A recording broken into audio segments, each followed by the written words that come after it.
podcast que a MCI faz para ti. E hoje eu estou aqui com um convidado, um amigo, um convidado super especial, o pastor Luciano Subirá. Bem-vindo, pastor Luciano. Muito obrigado, Cido. Uma alegria ter esse tempo e poder ter essa conversa. Que bom que você está aqui em Portugal, pregando em algumas igrejas, numa conferência Fortalecer, e também vai estar conosco aqui na nossa igreja, algo maravilhoso. Bem-vindo a Portugal. Obrigado, muito feliz. Aliás, você já me dá essas boas-vindas, né, de hoje, né? Estava fazendo as contas hoje desde 2009. A primeira igreja que eu preguei em Portugal foi a MCI, e acho que seguramente dá para dizer que é o relacionamento mais antigo aqui em Portugal, é você, a sua amizade. Que bênção, para mim é uma grande alegria, uma grande honra ter o pastor Luciano Subirá como amigo.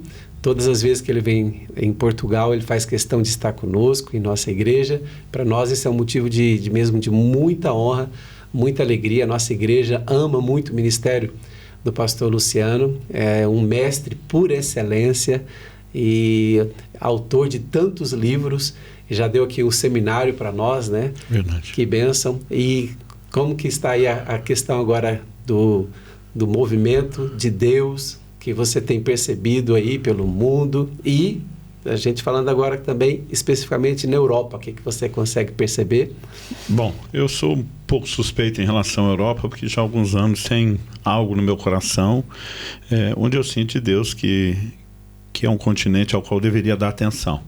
Até aí você pode falar, bom, isso diz respeito ao meu chamado, e não que Deus esteja com os olhos voltados só para a Europa, obviamente. Mas eu tenho percebido em Portugal algo diferente da maioria dos outros países da Europa, onde normalmente eu tenho estado. Embora perceba isso também em alguns, eu acho que talvez aqui seja mais forte do que os outros. Cada vez que eu volto, isso se dá praticamente pulando, acho que aí a pandemia quase todo ano, ainda que não seja frequente, muitas vezes era uma vez ao ano, às vezes chegava a pular um ano ou outro. A gente percebe cada vez mais os céus da nação mudando, né?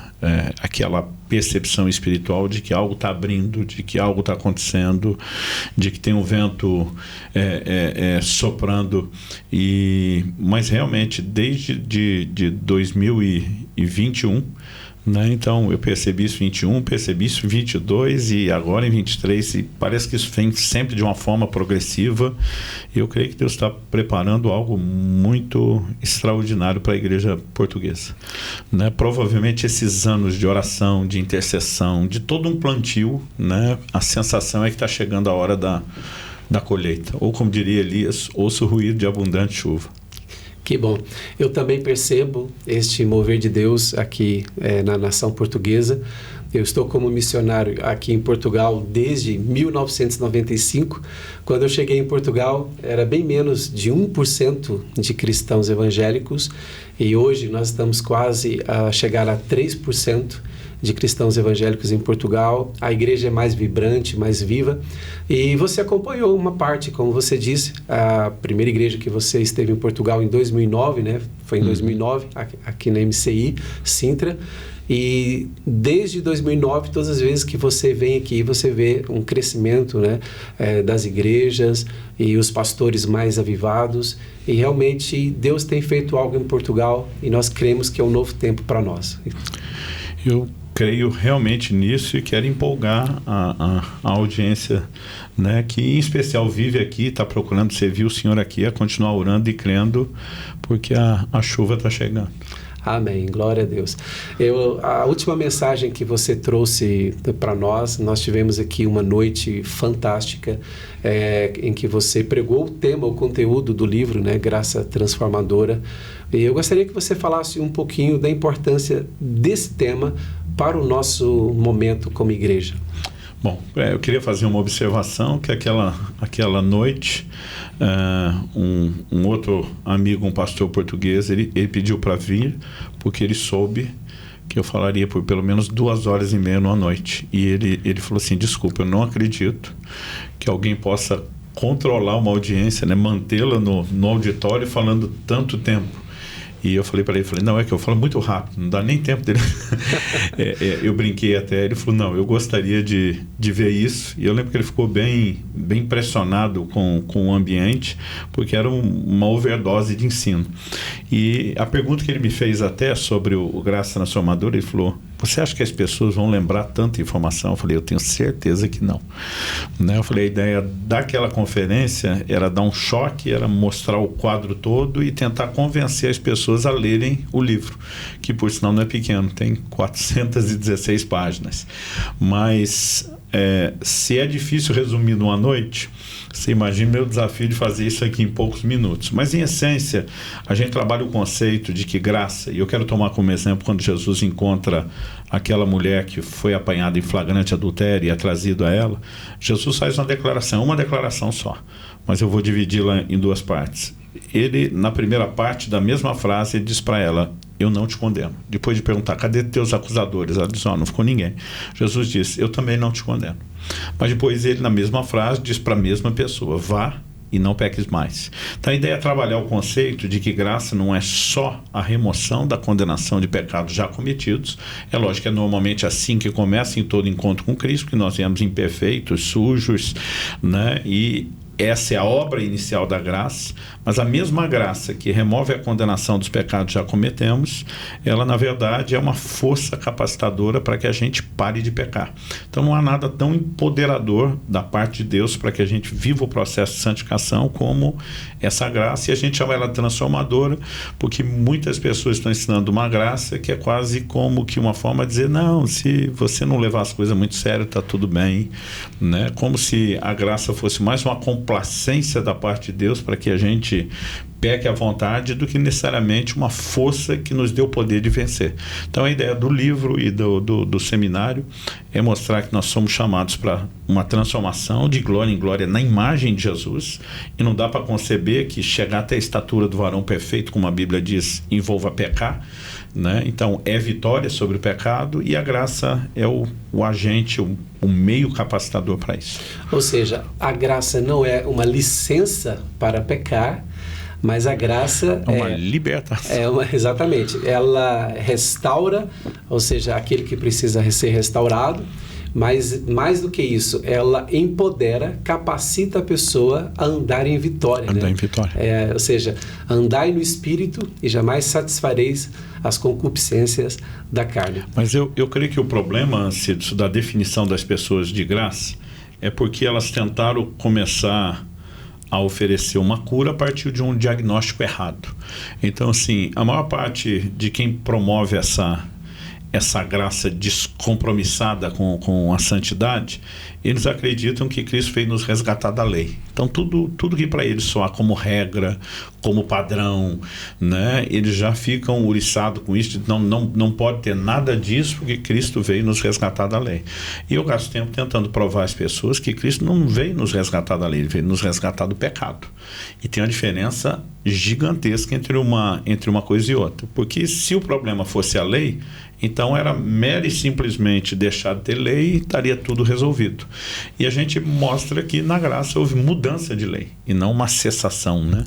Hebreus 7,12 fala que onde há mudança de sacerdócio, há mudança de lei. Tanto que mesmo Paulo que diz que o fim da lei é Cristo, ele diz, não estando sem lei, mas debaixo da lei de Cristo. Então, se você entender que o Evangelho é um Evangelho de obediência aos mandamentos de Cristo, que há de fato uma lei, mas que a incapacidade do homem na antiga aliança não era o padrão elevado da lei, era só a incapacidade mesmo de natureza pecaminosa, então o problema não é o padrão a ponto de Deus ter que baixar.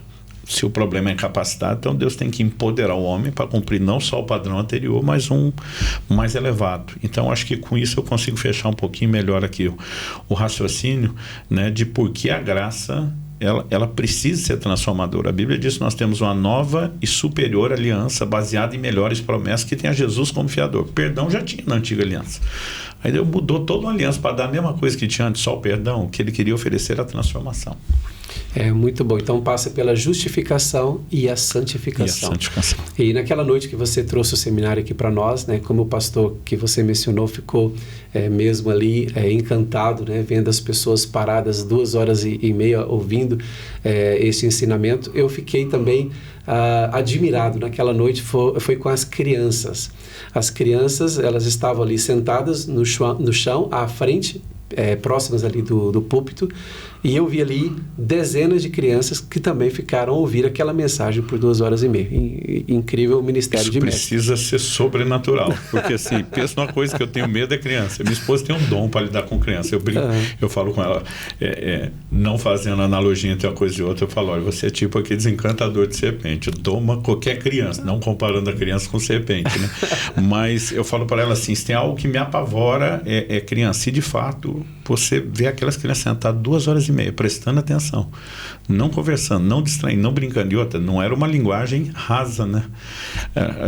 Tudo bem que a gente subia, descia, oscilava, explicava, mas a gente falou de coisas muito profundas. Então, assim, foi de fato muito especial ver aquilo. Na verdade, eu fiz já mais de 140 edições dessa conferência e é praticamente um consenso ver esse ambiente. Eu acho que quando Deus te comissiona a algo, ele determina, né, essa própria graça, um nível de intervenção. Eu realmente fiquei muito, muito impressionado. Para quem não pôde participar da conferência, só procurar lá no YouTube Graça Transformadora, Luciano Subirá, vai aparecer algum vídeo, e a gente tem uma versão um pouquinho mais enxuta, acho que de 2h10. Sim, muito bem. Eu tenho acompanhado, então, eu percebo, se eu estiver correto, confirma, duas grandes mensagens que você tem carregado ultimamente, né? Que é a mensagem da graça transformadora, que falamos dela agora, e uma mensagem da necessidade e da importância do jejum, o jejum bíblico. E você também lançou um livro sobre isso e tem dado seminários também sobre esse tema. Também. O do jejum, eu preguei bastante sobre o assunto, mas não fiz muitas conferências, o que eu particularmente ainda gostaria de poder fazer. Porque eu acredito que quando a gente tem a visão de uma forma mais abrangente, o impacto é maior.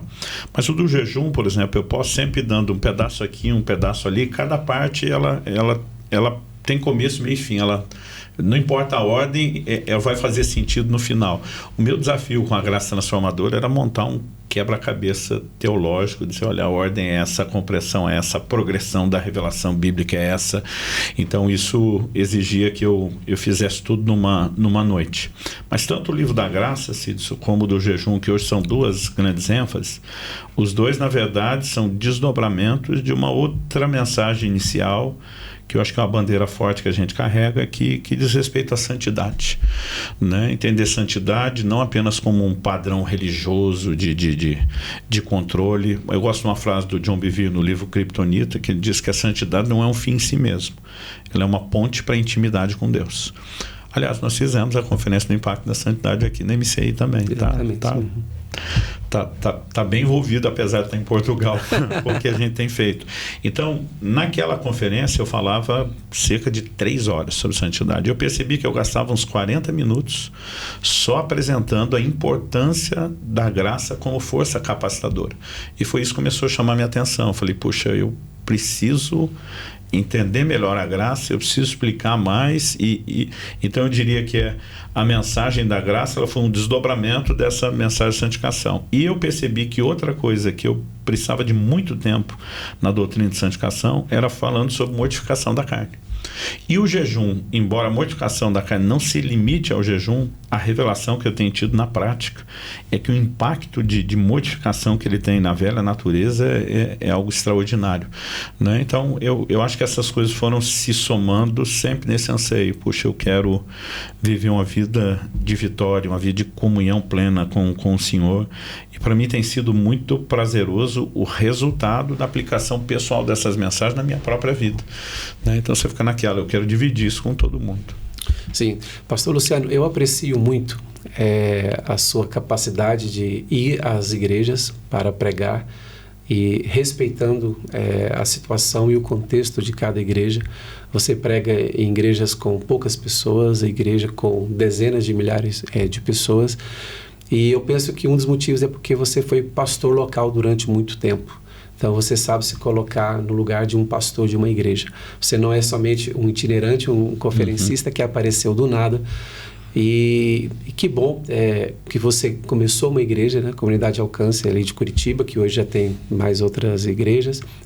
E igreja local, o que você diria hoje que seria importante para nós que somos pastores, para nós termos cuidado com o nosso ministério, com a nossa igreja local aqui em Portugal, para que o evangelho em Portugal continue crescendo? O conceito bíblico de igreja, ele envolve dois aspectos que são diferentes, eles não são concorrentes, eles são complementares. Um é o que a gente chamaria do corpo místico de Cristo, né? A igreja do Senhor em toda a terra, né? Todo mundo é parte do mesmo corpo, da mesma família, e muitas vezes até quando a gente quer falar de um ministério interdenominacional, a gente usa expressões, né, voltado ao corpo de Cristo, para tentar mostrar que é algo maior do que um outro aspecto da igreja. Qual é o outro aspecto da igreja? É a igreja local, né? Porque embora a soma de todas as igrejas locais componham a realidade do corpo místico, o Senhor Jesus sabe tanto tratar com a igreja como um todo, como sabe também tratar com localidades. A prova disso são as 7 cartas às igrejas da Ásia no Apocalipse, né? Então, João no capítulo 1 ele vê 7 candeeiros e 7 estrelas, e o anjo explica, olha, os 7 candeeiros são as 7 igrejas da Ásia. As 7 estrelas são os anjos, os mensageiros dessas igrejas, que é o significado da palavra anjo. Então, Deus vai tratar com problemas na igreja de Éfeso que não tem na de Pérgamo. Ele vai tratar com situações na igreja de Tiatira que não tem na de Esmirna, né? Só que é interessante que a ordem foi dada para que se escrevesse todas as cartas num livro só.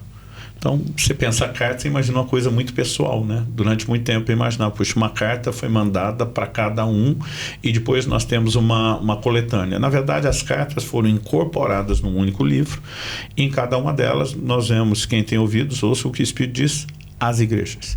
Então ele tinha uma mensagem para a igreja de Éfeso, e aquela turma da igreja de Éfeso tinha que ouvir o que ele estava tratando com ela, e ao mesmo tempo a igreja de Éfeso ouviria o que ele estava tratando com as outras igrejas, porque são duas perspectivas. Numa delas Deus estava tratando com as situações locais, na outra é a visão mesmo do corpo de uma forma abrangente. Eu acho que é problemático quando pessoas se voltam, né, a uma visão de nós vamos servir o corpo e não tem compromisso com a igreja local, né? Eu acho que isso é uma fantasia que está se multiplicando no nosso tempo como eu nunca vi igual. Então tudo assim, é o reino, né? E a gente precisa entender que Deus estabeleceu alguns processos. Por exemplo, a Bíblia diz que eu amo o próximo como a mim mesmo. A falta de amor para dentro, ela me atrapalha o manifestar amor para o lado de fora. E muitas vezes a gente quer pensar sempre uma doação ao lado de fora, que enquanto igreja não está acontecendo do lado de dentro, né? Uma vez eu conversei com uma pessoa que o cara não queria fazer nada na igreja local, porque ele disse, não, eu tenho um chamado para ajudar todas as famílias, todas. E eu falei para ele, amigo, se para ajudar todas as famílias, você deixar servir sua esposa e seus filhos, estaria certo? Ele, claro que não. Eu falei, pensa na igreja como essa família mais próxima sua, a igreja local, né? Então a gente percebe, Paulo sai de Antioquia, faz o trabalho missionário fora, volta para estar conta em Antioquia. Então o conceito dele de reino não está preso na igreja de Antioquia, mas isso não significa deixar de reconhecer a importância da igreja. E no momento onde Antioquia está com problema, eles vão para a liderança de Jerusalém, que supervisiona e foi quem enviou o Barnabé para estar à frente da igreja de Antioquia para resolver questões doutrinárias. Então, assim, ao mesmo tempo que tem a ideia de é maior do que nós, isso não pode atropelar a igreja local, né? E nem tampouco fazer a gente acreditar que enquanto local, porque alguns pensam, ok, então eles são muito votados para o lado de dentro, mas não se abre a nenhuma influência do lado de fora, nem para ser corrigido, o que também pode ser problemático. Dito isso, eu acho que eu concordo com você, pastorear foi uma grande escola, porque eu comecei como ministro itinerante, aquele afã da juventude, vamos ajudar todo mundo, e quando Deus me interrompeu aquele ministério itinerante, me mandou pastorear, para mim foi a morte. A sensação é, eu quero ganhar o mundo, e o Senhor quer que eu fique com um punhado de gente. Mal sabia eu, né, que ao longo dos anos aquela seria minha grande escola. Então hoje eu ouço isso da boca de né? A maior parte dos ministérios de expressão do Brasil é meio que um consenso. Eu ouço eles me falarem isso em conversas pessoais. Eles falam: Luciano, se você não tivesse servido tantos anos no pastorado, você não seria tão útil à igreja. E eu digo isso porque a gente pode, sem o convívio da igreja local, criar fantasias. Eu li um livro sobre avivamento e o autor do livro dizia que avivamento mesmo é quando as igrejas estiverem abertas 24 horas por dia e não depender só de horário de culto. Eu pensei, por que ele não mostra isso para a gente na prática? O cara fala: isso não tem igreja. Então é muito fácil cobrar. Ele não sabe nem. Vamos tirar a parte espiritual, né? Vamos dizer que Deus está soprando e o povo quer ir para a igreja. Qual é a gestão de um prédio 24 horas aberto? Você que sabe que tem limpeza, que tem custo, que são coisas tão práticas que quem viveu, ele não sabe nem o que está falando, né? E às vezes eu penso assim: beleza, então mostra pra gente como funciona, depois você ataca o modelo, porque assim, as pessoas elas têm críticas e zero solução. Por quê? Nem elas viveram o que elas estão fantasiando na cabeça delas ser possível. Então acho que isso me ajudou. Meu filho, ele disse: pai, aos 25 anos de idade, eu nunca vi o senhor mudar a empolgação, pregando numa igreja pequena ou numa grande. Ele falou: eu acho isso louvável. Eu falei: filho, eu também acho louvável. Mas eu já fui o pastor da igreja pequena. E eu não queria que o cara viesse dar uma carne moída de segunda qualidade em vez do filé mignon, só porque aquele grupo ainda não tinha crescido. Então, eu acho que tem um versículo que ele norteia muito minha vida, que é o Mateus 7,2. Jesus diz: fazer aos outros o que quereis que vos façam. Então, assim, eu recebi presente de Deus ao longo da caminhada, de ministros assim, que eu nunca achava que eu ia pegar na mão do cara, sentar, e daqui a pouco a gente tem a chance de receber e pensando assim: a gente não tem estrutura, a gente não tem condições, né? E algumas dessas pessoas vieram assim, o cara assumiu a despesa, a gente não podia fazer nada, né? Então eu tento sempre do outro lado, em contrapartida, lembrando disso, né? Dizer: poxa, a gente precisa manter o mesmo coração. Ao mesmo tempo, eu acho que a gente também não tem que ser escravo disso, né? Eu não posso fazer grandes eventos estratégicos, né? Pensar meios de comunicação que alcance mais gente, mas ao mesmo tempo fazer sem perder o coração. E eu acho que dezembro agora, nós estamos há pouquinho mais de um mês, enquanto eu falo, eu vou completar 30 anos de pastorado, pregando mais. Então acho que tem sido uma boa escola. Apesar de nos últimos 5 anos eu estar mais na supervisão, né, eu diria que pelo menos os meus 25 anos de pastorado foram talvez a grande escola que me ajudou a servir o corpo de Cristo. Então tem lugares que eu chego, eu vou conversar com o pastor, eu quero chamar os líderes dele para uma conversa. Eu estive numa igreja nos Estados Unidos, onde o pastor me pediu para ministrar para o staff dele, envolvia todos os funcionários. Então preguei o culto, na manhã seguinte falaria. Nós tivemos uma série de imprevistos, daquelas coisas assim que você fala inexplicável, que você não entende. No fim, quando eu cheguei, a reunião tinha terminado. Eles mesmos tiveram um mal entendido sobre me pegar, quem me leva, onde deixa, o horário. Quando eu cheguei, a reunião tinha terminado. E ele falou: puxa, eu estou até com vergonha de trazer você não conseguir falar, a gente ter criado essa confusão. Ele falou assim: vamos fazer o seguinte, eu vou levar só os pastores agora, pôr uma mesa, a gente toma um café, você conversa com eles. E aí eu tive uma conversa com eles que disse: cara, assim, cara, isso foi melhor que qualquer culto, melhor do que qualquer reunião, né? Deus te dirigiu profeticamente, foi uma revelação. Eu falei: gente, eu sei como a igreja funciona, eu sei os problemas que a gente tem. Eu não tenho dúvida de que Deus colocou aquilo no meu coração, mas assim, fazer parecer que eu não imaginava que aqueles problemas estavam lá, seria faltar com honestidade. Eu falei: cara, eu lido com isso também, né? Então, isso são formas que a gente encontrou de resolver essas situações que vão surgir, e fiz questão de esclarecer: não quero que vocês fiquem me olhando como fosse tão profético assim, mas essa experiência acaba nos ajudando a ajudar outros.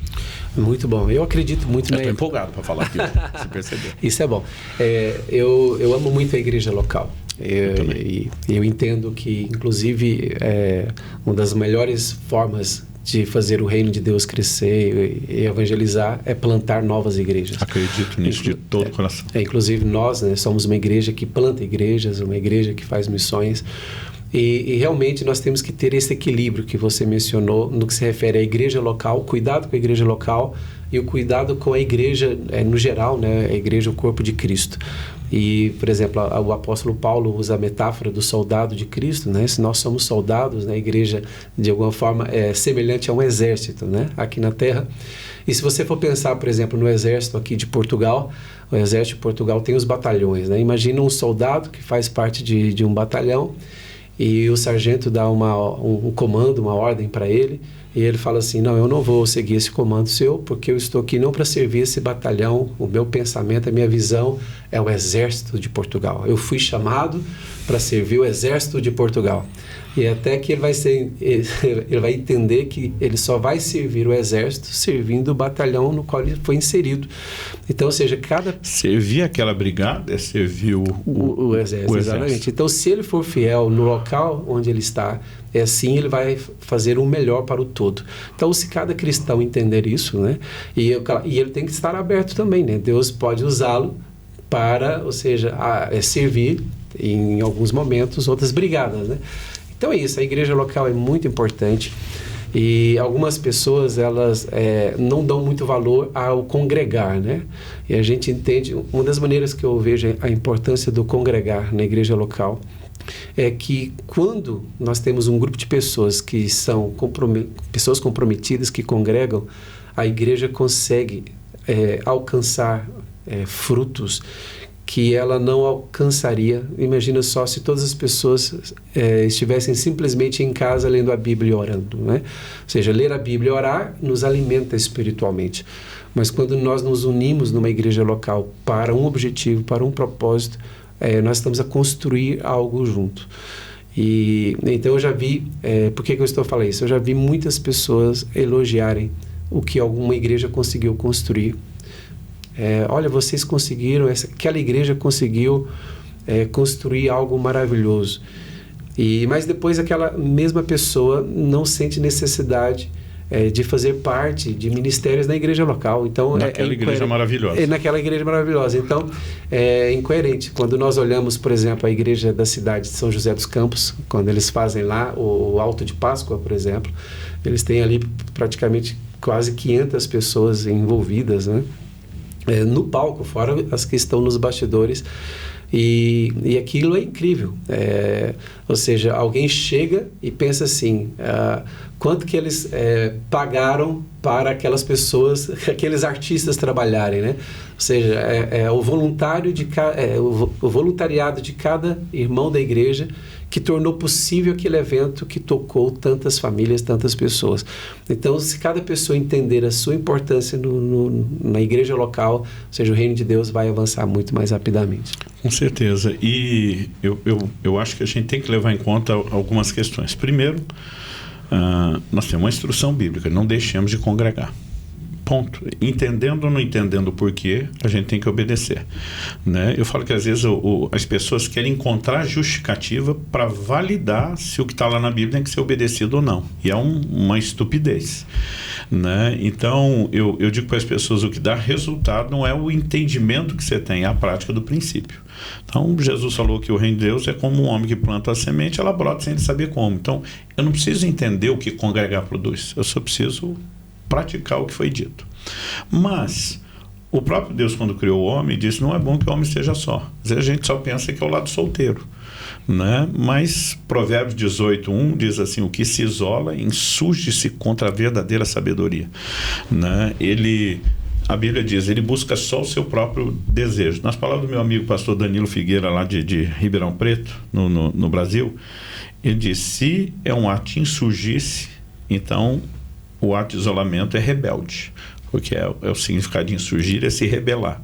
Ele diz, se a rebeldia é contra a verdadeira sabedoria, ele diz, então é um ato estúpido, ou como a gente diz no Brasil, burrice, né? E ele diz, é um ato egoísta, porque a Bíblia está procurando só o próprio interesse. Então, hoje a razão pela qual muitas vezes as pessoas estão defendendo o não congregar, elas não perceberam a rebeldia, um sistema estabelecido por Deus, elas não perceberam o quão insensata é a colocação delas, mas é algo que eu acho que é difícil negar. estão buscando seu próprio interesse. Por que eu não quero congregar? A mesma igreja que foi maravilhosa, daqui a pouco não me serve.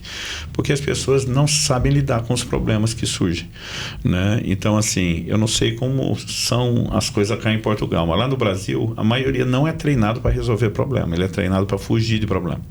Então, o cara tem um problema com o vizinho, ele muda de casa. Ele tem um problema no trabalho, ele muda de emprego. Ele tem um problema na igreja, ele vai fazer o quê? Mudar de igreja. Né?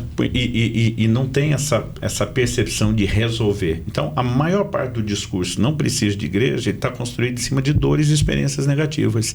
Né?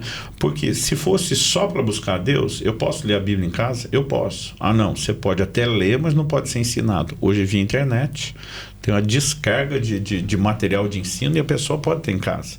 Né? A adoração que ela pode ter em casa hoje com os streamings de vídeo, pode pegar as melhores bandas gospel do mundo num nível de não só técnico de adoração e gravação, mas até do que eles têm em Deus, que a maioria das bandas de igreja não vão conseguir reproduzir. Ele tem uma adoração de alto nível. Antigamente a gente dizia, bom, pelo menos para contribuir tinha que ir para a igreja. Hoje em dia você pode fazer transferência online.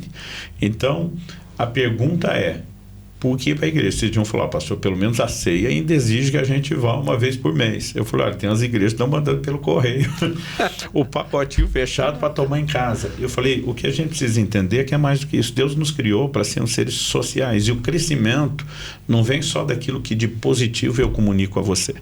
Né? Paulo diz, importa que entre vós haja facções, para que os aprovados sejam manifestos. Então, é na hora dos problemas que você começa a ver quem amadureceu, quem ainda precisa amadurecer, quais situações nós vamos ter que lidar. Eu lembro que no início do ministério pastoral, uma irmã teve um problema, uma confusão com outras duas, e alguém já tinha me notificado, e ela chegou, em vez de me contar o que aconteceu, ela só chegou dizendo, pastor, vim de comunicar que eu estou saindo da igreja. E eu me fiz desentendido, eu falei, por que você tomaria essa decisão? E eu lembro que ela disse assim, porque não tem amor nesse lugar. Eu falei, qual a sua definição de ausência de amor? Só está se referindo à briga que você teve com fulana e beltrana, com aquelas duas pessoas. Ah, o senhor já está sabendo, é isso mesmo. E se não tem amor, eu me recuso a ficar aqui e eu vou embora. Né? Eu falei, olha, a senhora tem todo o direito de ir embora se a sua leitura é falta de amor. Eu falei, só quero te pedir uma coisa, que a senhora seja coerente consigo mesmo, suas palavras, suas crenças. Passe em casa, faça suas malas e abandone seu marido e seus filhos. Quando eu falei isso, ela regalou os olhos, me olhou com raiva. Que homem de Deus sugeriria uma coisa tão errada como essa? Eu falei, não, só estou pedindo para a senhora ser coerente. Porque a senhora está dizendo que não tem amor na igreja porque teve uma briga. A senhora vai barrar. Barraco é o jeito que a gente usa para falar da confusão.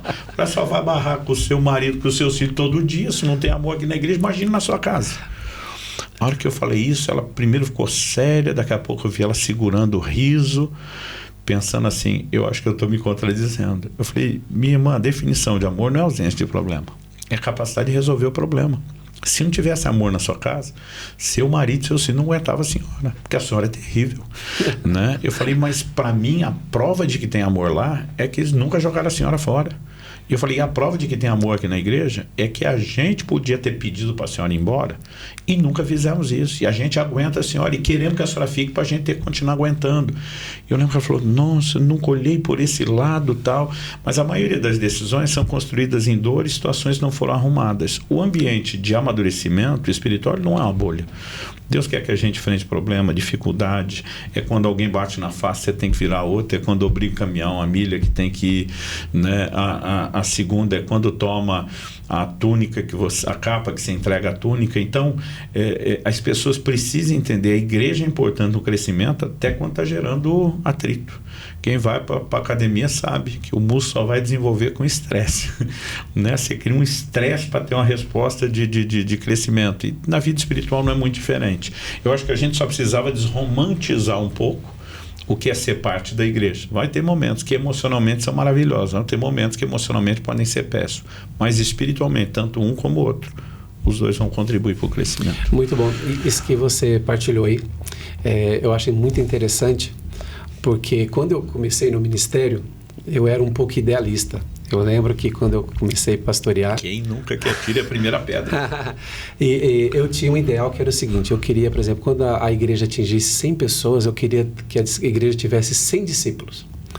E eu disse assim, não, eu não quero uma igreja que não tenha só discípulos, eu quero uma igreja com 100 discípulos. Quando nós alcançarmos 100 pessoas, tem que ser 100 discípulos altamente comprometidos com Cristo. E no desenvolver do ministério, Deus foi me ensinando pela palavra que se eu realmente fosse pastor de uma igreja com 100 discípulos, aquela igreja não seria saudável. Por quê? Uma igreja saudável é uma igreja que está sempre a alcançar pessoas que não conheciam a Cristo. Então, uma igreja que está de maneira saudável a crescer, ela tem que ter pessoas em várias fases espirituais. Os novos convertidos, que aprontam, que falam palavrão, os carnais. Tem que ter aqueles que já melhoraram um pouquinho, outros que já se aprofundaram.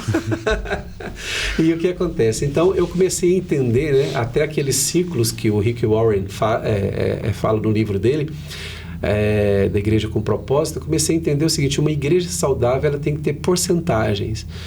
E eu lembro de uma história que pode confirmar isso. Um pastor aqui da Inglaterra, de uma boa igreja do interior da Inglaterra, e ele um dia, ele sempre chegava mais cedo para o culto e ficava ali na parte da frente, então ele nunca observou, ele não tinha o hábito de observar o fundo da sala de culto. Mas um dia ele foi buscar um pastor no aeroporto, que atrasou e tudo, e ele chegou já no meio do louvor, que não era hábito dele, e quando ele chega, ali era um momento ali da contribuição das ofertas, e ele percebeu que as pessoas todas foram à frente, que naquela igreja as pessoas iam à frente para entregarem ali as ofertas, e ele percebeu que as pessoas deixaram carteiras, deixaram os equipamentos delas ali, tablets, telemóveis, carteira, e todas foram à frente.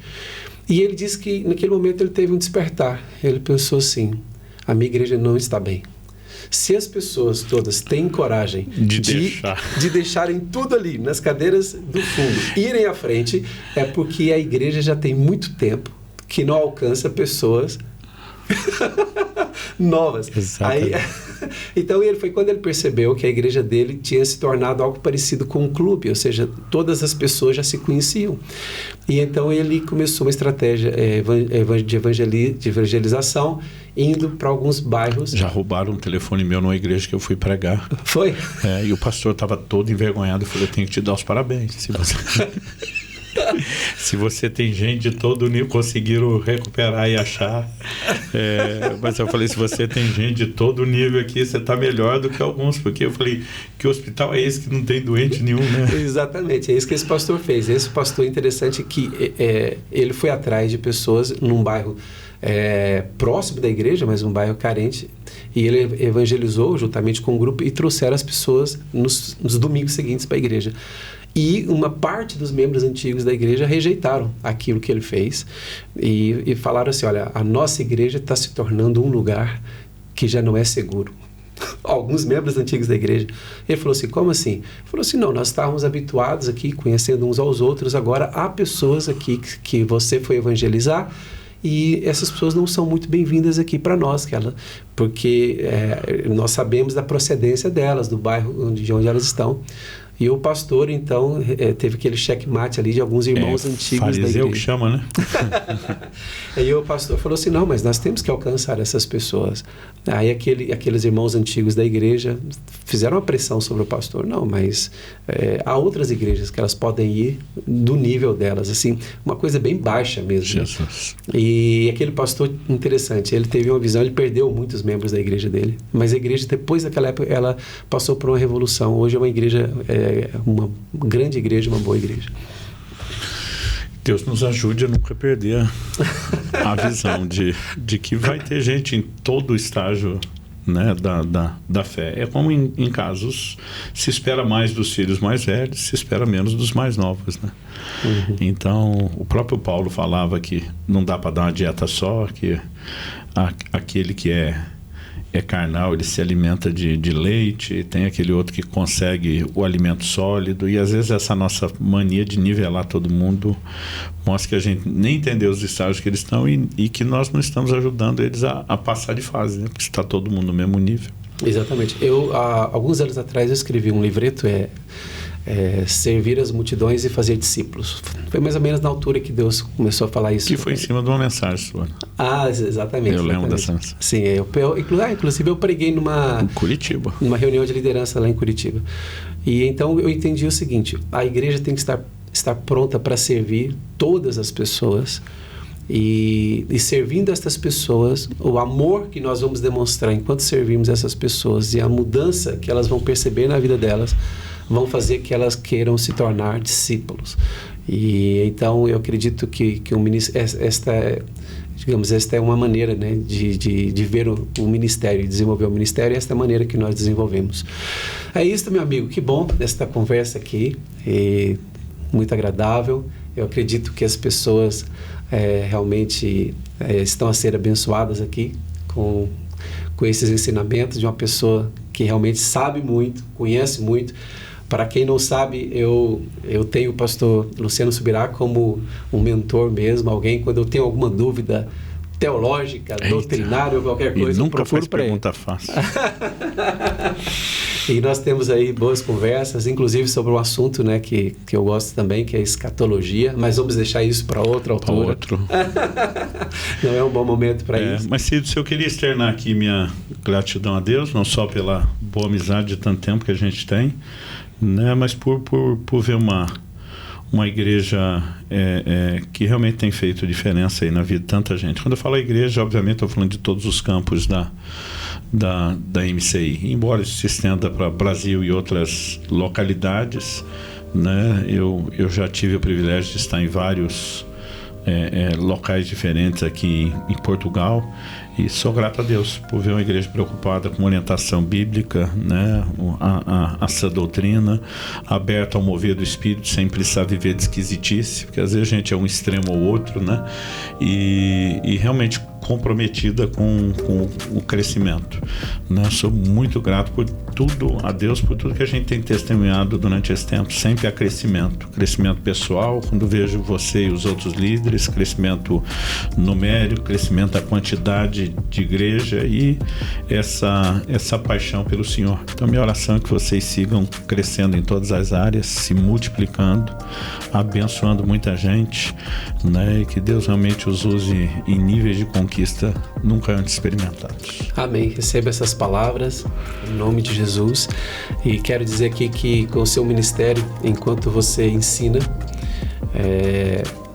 você não precisa nem de forçar para motivar, né? Porque muitas vezes algumas mensagens nós queremos motivar as pessoas, que faz parte também, né, da pregação algumas vezes, mas é interessante, enquanto você ensina, eu percebo que algo vai acontecendo dentro do coração das pessoas, e elas vão ganhando no coração delas um desejo de andar com Deus. E na verdade eu penso que esta é a motivação mais importante, né, da espiritualidade. E eu quero honrar a sua vida, porque enquanto você ensina, você desperta no coração das pessoas uma fome por Deus. E esta fome por Deus é que vai depois trazer motivação para a pessoa fazer outras coisas, ler a Bíblia, orar e tudo mais. Então é isso, olha, nós somos muito honrados. Somos muito honrados pela sua vida e ministério aqui em Portugal. Deus continue a abençoar ricamente. E você que foi abençoado por esse podcast, que você possa partilhar, que você possa colocar aí um gosto, possa fazer um comentário. E se você não assistiu os outros episódios, você pode assistir, que nós temos a certeza que você vai ser ricamente abençoado. Deus abençoe. Obrigado mais uma vez, pastor Luciano. Prazer, privilégio meu. Grande abraço a cada um aí.